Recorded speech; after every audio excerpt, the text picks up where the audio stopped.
Welcome back to another episode of Life in the Stands podcast. We have Jake and Zach and a very special guest on with us tonight as well. We're super excited to have Terrance Parsons. He's a graduate of Harrisburg High School, served in the military, and thank you for your service, by the way, and raised three Thanks. awesome children, one of which is very well known, Micah Parsons. So we're super excited to jump into Cowboys talk, learn more about Mr. Parsons, Coach Parsons. Is there a preference? Coach Parsons or Parsons, it's all good. Coach Parsons, awesome. Excited to dig into just more about the family, and really grateful again for having you on. So, would you be willing to share more about the background with Micah as a kid and some of the stories you shared with us about him wanting to go to the NFL at a really young age? Yeah, Micah, he's been blessed since birth. Like I said, we grew up in the church, at the time, got married young, had two kids. Micah was the third one. But I remember when my firstborn that got baptized, I always went to church, but I never really was a believer like in prophecies and things of that nature. But Mother Hall, rest her soul, when she was baptizing my son, she was like, all your kids is going to be special. And I was just like, oh, okay, I ain't take none of it, but they all were gifted. My oldest son, I guess he was just burnt out, ain't want to do nothing no more. Then my daughter, she played basketball. She went to Cal UP on a scholarship. When they won a national championship her freshman year. She went to become an All-American her last year. Um, then Micah, he was just different. My other two, they actually worked, they trained, but Micah, he was just always gifted. Like whatever he did, he went to the major leagues if he kept with baseball. I mean, that's the only sport where you could be a failure, but you're considered an all-star. You batting 400, you know what I mean? In real life, that's failing. But in that world, you're an all-star. So, when he used to get up to bat, he may be 3 for 10, but 3 of them is home runs. If he get on base, he's still in second, third. My most memorable play when he played pony baseball, he hit the ball deep, and he was going for an inside the park. And when he rounded third, he slid head first. He was safe, but in pony league you can't slide head first, so he was automatically out. We went crazy. I was like, man, but football, that was something. He was a better wrestler than football. Mm. I have to show Jake some of his wrestling highlights, but he was a dog on that wrestling mat. That's why if y'all really follow and pay attention these last 4 years with Penn State wrestling, all them dudes, they was on the same Pennsylvania team together. I did not know that. But Yeah, didn't Micah also play basketball too? yes, played basketball. And Coach Joe Proctor, man, he was like, I wish he really wanted to go to school for basketball. I have you number one in the country. Like he just goes hard, like, and he doesn't want to lose. But football is his thing. But I didn't really catch on until probably his first year at Penn State that he might have a chance. Growing up, he was always bigger and faster, so I just felt like you supposed to do that. That ain't nothing special. You should be doing that. When he got to college, it was like, yo, these is all grown men now. The, Yeah. the playing surface is even. And he had that dog, like, even with weightlifting, he didn't do all that through high school. He hated the weight room. He didn't want to work out. It was like Iverson. You talking about practice? All right, practice. He's coming to play. And that's been his niche. But I told him, I said, if you ever decide to really work out, it's going to be crazy. And that's where he's at right now. Yeah. He was just talking on his podcast this week actually about like how competitive he is, Yeah. and that's definitely, you can tell that's starting to come out in a lot of different ways. It's really cool to hear some of that background, some of those stories and stuff too. I remember in high school, I remember seeing film of him. He played running back in high school, so played some other positions and stuff too. I remember his high school just running toss sweeps and just pitching in the ball and letting him run faster and through everyone because no one could tackle him. I just thought it was unfair watching that. It was absolutely, yeah, it was unfair. It was incredible. His godfather coached him when he was little. It was like 4 running backs, but everybody had their play. But whenever it was like fourth and long, because they didn't punt when they was that little, they call his play, and he's going to the house. And that was all good till we moved out to Central Dauphin, and that was his first year of pony. And the coach had told me, he said, yeah, your son got a nice size, but he's a first year player. He's going to be on the JVs. I said, Coach, I can't tell you how to run your program, but if you put him on the JVs, it'll be like cheating. It won't be fair. So they went through all their little tryouts. And at the end of the first week, he was like, yeah, we got 2 kids that's going to move up. I guess they couldn't move him up without moving somebody else up because that's been their rule. But I was like, yeah, you can't leave him on JVs. But they told him, if we give you the ball, you can't run outside. You have to run between the tackles. Once you get past the second level, you can do what you want to do. But you just can't run outside. And it took him 4 weeks. He couldn't get in the end zone. That 5th week against Cumberland Valley, he said, Dad, I'm going to score today. I said, you sure? I said, I ain't worried about it. He said, nah, I know what I got to do. He started stutter stepping and shaking. And after that, it was over. So, I thank them guys because, they knew he had speed, but the mindset to learn how to run between the tackles and use your linemen and all that, he ain't had that. So they taught him that. But as he got older, his freshman coach told me, he said, I didn't let him run the ball in 8th grade because I know he won't play offense in high school. I said, why wouldn't he? If you want to play offense, you should move him. I said, you for real? I said, nah, we live out here. We staying out here. He's like, just letting you know, he won't get the ball offense. In freshman year, the first scrimmage was against Berwick. And, I forget the famous coach's name, but he was there for years. But God, I believe he passed away. Now, I'm not sure, but he coached Ron Prowlis and all them guys. Yeah. And they scrimmaged them. And like late in the scrimmage, they let the freshmen, on varsity, and they gave him the ball. And he went to the house. And he said, son, you're only a freshman. He said, you're going to go places. But that's the last time he touched the ball. It was all defense. And I'm like, this is crazy.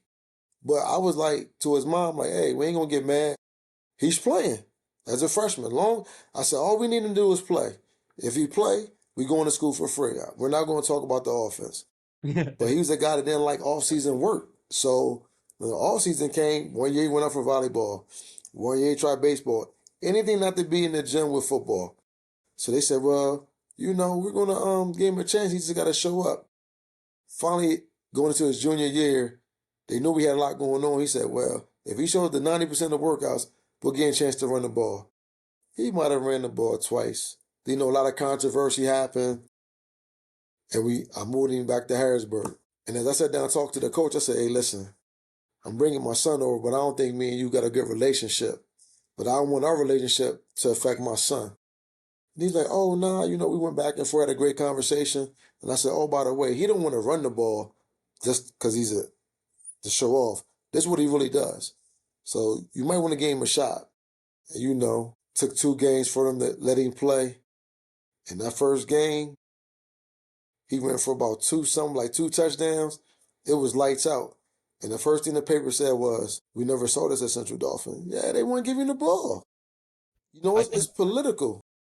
there's a stat, and I don't remember exactly what it was, but like Zach and I were seniors at the same time that he was a senior in high school, so we read all about him all the time, being so local. I think it was like 26 rushing touchdowns or total touchdowns and like 117 touches or something. It was like a bizarre number. His Oh, senior yeah, year, it yeah. was, Yeah, he had about between 26 and 28 touchdowns. And the yeah. crazy part is he only played in the second half, the district semifinal game when we lost, because they was blowing him out. Like, if he would have played 4 quarters, he probably could have ran for about 5 stacks, easy. Because there was nothing they could do with him. Yeah. There was nothing they could do.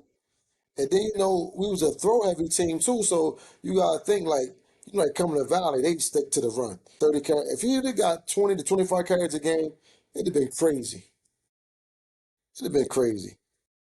You Do you can't you think can't he teach that. No, do Not you at all. think so, knowing how gifted he was, and his capability, and even how hard he worked at it too, because it sounds like he was able to then like learn how to run between the tackles, use his offensive line. Do you think he'd be able to do that in the NFL now if they gave him a shot? Do you think he'd be able to try that out? That he beat Derrick Henry 2.0. Hey All man, right, all right. I was joking around about it, but the way our offense has been running this year as a Cowboys fan, I kind of wish we would have just threw him at running back a couple of times just to see what happens. I know it's You hard to know, play both ways in the NFL, but I'm gonna be honest. I like Rico. They just don't give him the ball. I like him too. But I think nowadays, I think you need 2 running backs. Oh yeah, it won't hurt having two, but I think he can really handle the workload. You just gotta give him the ball. And my thing is, give him 20, 25 carries a game. Just like this last game, I didn't understand how it was 2nd and 2 and we threw it 3 times. Get the first down. Get Exactly. the first down. It's crazy how that's changed in the NFL. Short yardage is now passing down. It's It's like Penn like, State. yeah, It's 2nd and 2. You got 2 timeouts. Get the first down. You can still spike the ball. don't bring me back to that Ohio State goal line sequence. We could be undefeated, honestly. Yeah, I mean, yeah, Ohio State and Oregon, we could beat both of them. And I like our draw. If we run the ball more and put my young boy in from York, give him more opportunities, we can run our way back to the national championship to see Oregon. I can see it. SMU's too little, but they got some gamers, but they too little. Boise State, they got the run game. We don't give up too much running for real. Now, right, our secondary suspect, but they don't got receivers like that. right, right. That's Do where you we got think? the I good love draw. our chances. Good Do draw. you, do you really think Penn State has a chance against Georgia, though? By the way, I'm a Michigan fan, so I'm gonna talk like Penn State is crappy. Just to let you know. Georgia's trash, overrated. If there's one year you want to play Georgia, Just like Texas, overrated. You think Texas I is was telling overrated Jake too? earlier. Overrated. They I lost to was telling Georgia Jake twice. earlier. Come on, man. Them Ohio guys, State, Oregon. Those are the two teams. If we come up against again, I'm like, there's a mental aspect there. Other than those two teams, give me anyone. yeah, we'll smack Georgia, man. I ain't worried about Georgia. I think y'all have the easiest path to Yeah, the championship game. listen, That's what I think. SMU, Boise State. Yeah, Yeah. And to be honest with you, I thought SMU should have been a conference champion anyway. But either way, you would have ended up with what, Clemson at that point anyway? Like you would have smoked Clemson's Clemson too. overrated. Yeah, you would have smoked Well, Clemson. probably would have been Bama, maybe.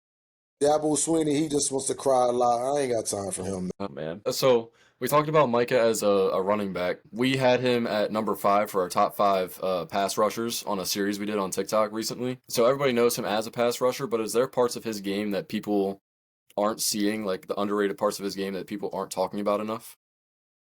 Well, people probably say it's because of my son. He can play corner. You know what I mean? I got a video. It's on YouTube too, where he was guarding James Cook for the Bills at a camp. You know what I mean? Another wide receiver. He's real aggressive on the line, so you got to get off the line first. And he loves that jam. He loves to be aggressive, and then he turns and runs for the ball. Heck, he could be a receiver too. He just can't catch on the defensive side. I don't understand that. I don't I say think, Micah's strong as shit, so he's gonna jam anybody, I think, no matter who you put out there. and quick. Outside of like I don't even think if you put DK up against him, I think DK is struggling. Like that's That'd be a great matchup. That'd be a great matchup. who do you think You wins give, that match? I think DK sort of. yeah, you give DK and Micah like 5 one-on-one reps.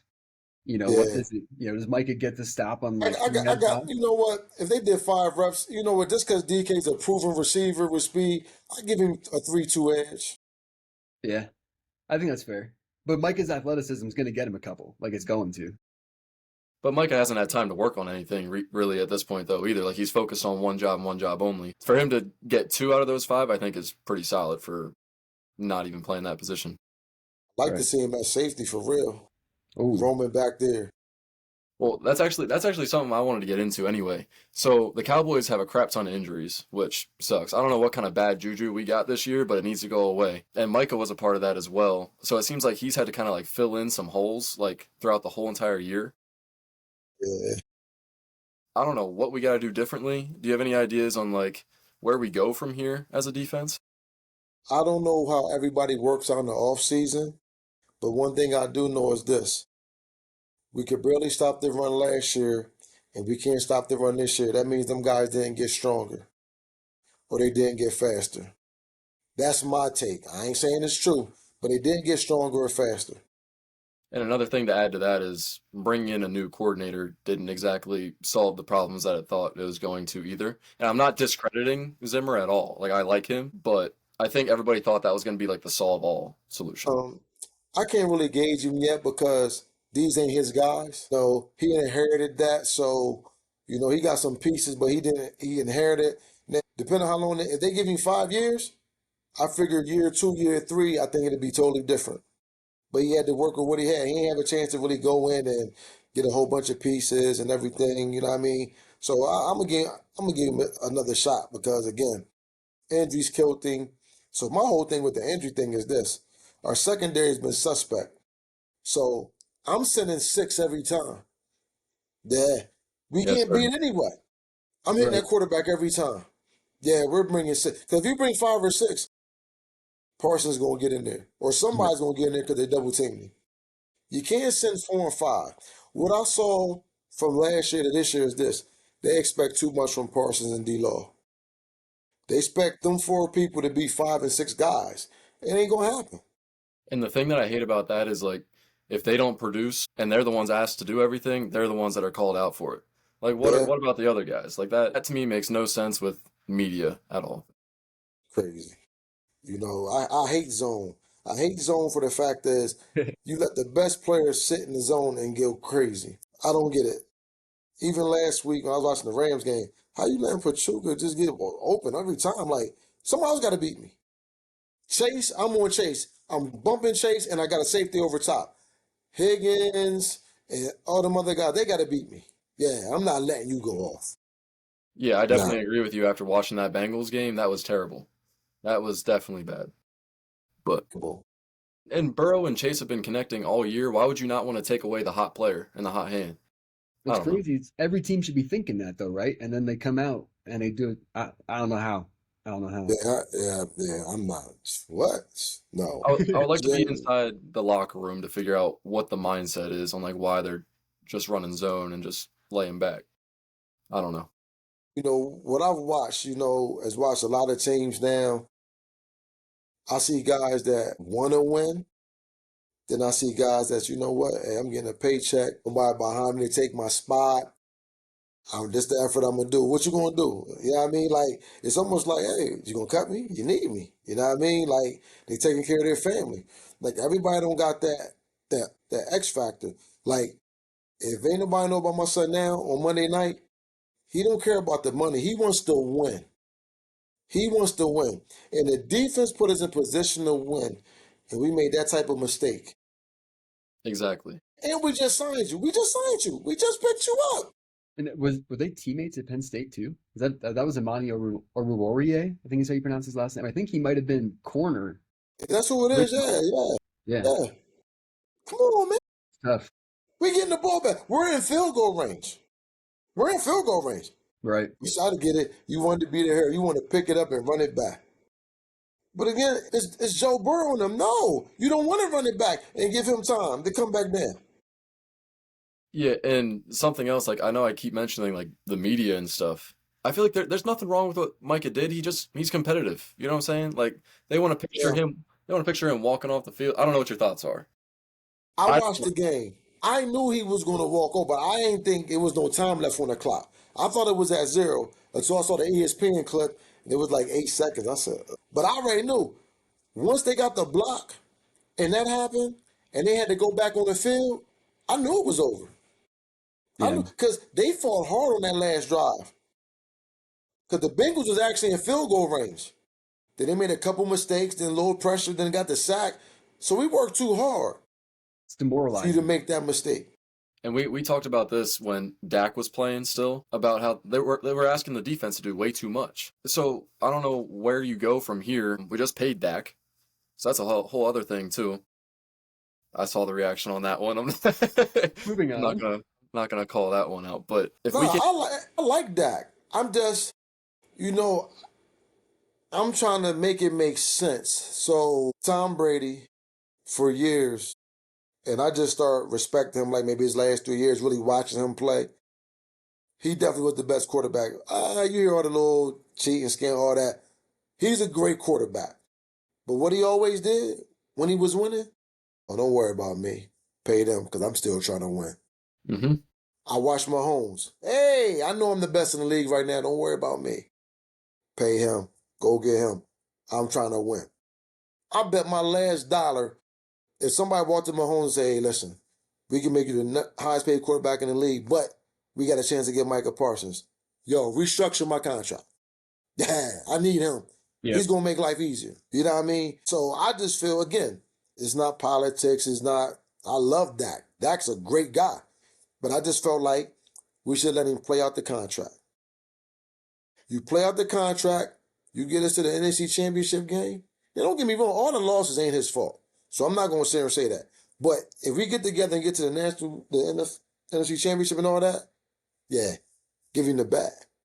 But if not, now you got decisions to make. Because now you put yourself in a situation. I don't know what the talks is going to be like. I could care less. I know my son want to be in Dallas, but I'm just looking at me. I'm not in the business from a business standpoint. Dak is getting 60 a year. TD's getting 34 a year. He's worth every bit of 35 or 40 a year. For You sure. can't put 140 million on 3 guys and build a championship team. Mm-mm. It's tough. And then people saying, if Michael really care about the team, he shouldn't worry about getting paid. But why should he have to sit back? Everybody else been selfish. Mm-hmm. But like he said the other day, I don't know if y'all follow him on Instagram or whatever, but like he said the other day, I know my agent's going to be mad. But what's the difference between 30 and 40? I want us to be good. Mm-hmm. And he wants to keep the same guys together, like the same core together, which is how it should be. Yeah. Because Overshawn getting hurt, that hurt him. That was like his little brother. That hurt him. He was Because having a Them two breakout year. together, they was making some noise. Oh yeah. And they really didn't get to play too many games together. Played about 5, then Micah went down. Then a couple games back, now he's there. You know what I mean? They ain't get a full season together. And then they won't get a full season next year because he might not be back to this time next year. Yeah. That tandem though is going to be elite. I mean, talk about another guy with just like raw athleticism. Yes. Jumping out the gym. Like Overshawn is going to be a guy. And if we can work on the D line through the draft or free agency, at least for the run game purposes, if nobody's going to work hard over the offseason, our defense is going to be stacked. That's the thing, though. Because where we position it now, we got to get some offensive linemen. That too. Yeah. I mean, got to get some linemen. Especially if Mike is going to run the ball. Got to build that line up front. Yeah, man. I just let him go wildcat. He like that too. So obviously it's a business, but if for some reason Micah can't get things worked out like contract wise or anything like that to stay with the Cowboys in a perfect, well, not a theoretical world, where would you like to see him be traded to? My top 3 teams: Kansas City, Detroit, Pittsburgh. And I know Pittsburgh fans is like, whoa, but I'm sorry. Him and Watt together would be like cheating. Yeah. Preach. Him and Hutchinson together in Detroit would be like cheating. I love it. And then Kansas City, they just, that's who they are right now. Man, Chris Jones though too. Yeah. That's what I'm saying. And just winners. All 3 organizations right now, winners. Like Pittsburgh, I hate Pittsburgh, but I can't even say nothing bad because nobody thought they was going to be this good this year. Are you a Hard Knocks fan? Have you been paying attention to Tomlin at all on there? Nah, but he's a winner. Yeah. To coach that long and never have a losing season, yeah, he's a first-time ballot Hall of Famer. Yeah. Easy. Yeah. Youngest coach to win a Super Bowl. So I hate the Steelers too. Zach and I go back and forth all the time about everything at this point. I won't say one thing good about the Steelers during any Steelers game. The Browns could be down by 30 points and I'd still say go Browns every time. But something that I think would be beneficial, and I don't want to see Micah go. Like I don't want to see him go, but if he were to go anywhere, I'd like it to be the Steelers because you're not involved with so much media and they have a culture that's been built with Tomlin. So I think that would be a better spot for him and like take him out of some spotlight just because America's team is always going to be there. Hey, all I know is this. At his pro day, if Pittsburgh had any chance, they'd have went for him. Because when my son ran that 4-3, Tomlin flew over there to talk to him. He likes them type of guys. Huh? If Pittsburgh could have pulled off any type of draft day trade to move up, they would have. But they just made that big deal with Micah Fitzpatrick just a few years ago. Yeah. So they ain't had no room. They had any room. Well, He'd and I been that think black and gold. they're I'd have been scarred sick from about Kevin it, Bush, but too. he'd have been that black and gold. Him, Watt, and what, 100%. Hayward? Oh my goodness. Who do you even focus your attention on at that point? Just Can I just isolate say, everyone. that theoretical world I could really be a fan of. That, yeah. Crosby don't want to be in Vegas no more. I would love for us to get Crosby. But again, Crosby's a dog. how's the money work? Again, So now, for a guy like Crosby, my son must say, you know what? I'll play for that 5th-year option because I know I'm getting a dog on the other side of me. So now Right. you got to pick your poison. Yeah, You know that what I mean? production's gonna. You got to deal with Max Crosby on the other side of Micah. Micah's production's gonna. That's a career year right there. They pick your poison. Somebody's gonna eat every Yeah. game. Uh-huh. And then again, it might be the guys in the middle because you're going to be so worried about the ends. Them dudes in the middle got one-on-ones. Now they probably beating them and making plays. Yeah. And Diggs and Blank can show out again like they've done in the past too. But you know what's crazy part is, and if you watch the games closely, when we send our pressure, that's when they're at their best. Because I don't care what type of corner you are. Once a quarterback get 3 to 4 seconds, you're going to get beat. It's hard to cover after 4 seconds. I'm sorry. I don't care who you are. Man or zone. Yeah, it's hard. Somebody's going to get open. Yeah, and True. I don't That's know. why you bring that heat. Yeah, I was gonna say, and I don't know what the mindset is. So let's give Zimmer another year Yeah, a year or two to get some of his guys in. for Right. sure. Yeah, get some of his guys in. If I was ever a defensive coordinator, they would think I'm crazy because I'm in the goal line D all game. We man up. We locked in, man up. Yeah, we going to see who the best player on the field is. When I was on top in Madden, they be like, you at the goal line at the 50? Yeah.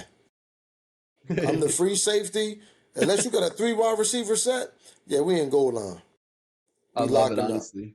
Because, I mean, hey, like, you come out in the game like that, maybe first quarter, maybe that quarterback, that receiving crew, maybe they make a play, maybe they hit a deep shot, but that quarterback takes 2 hits, 3 hits, 5 hits. He's getting beat That's up. right. By the time that second, third quarter rolls around, he's not making that same play. And they're thinking about it too. Mm-hmm. Yeah.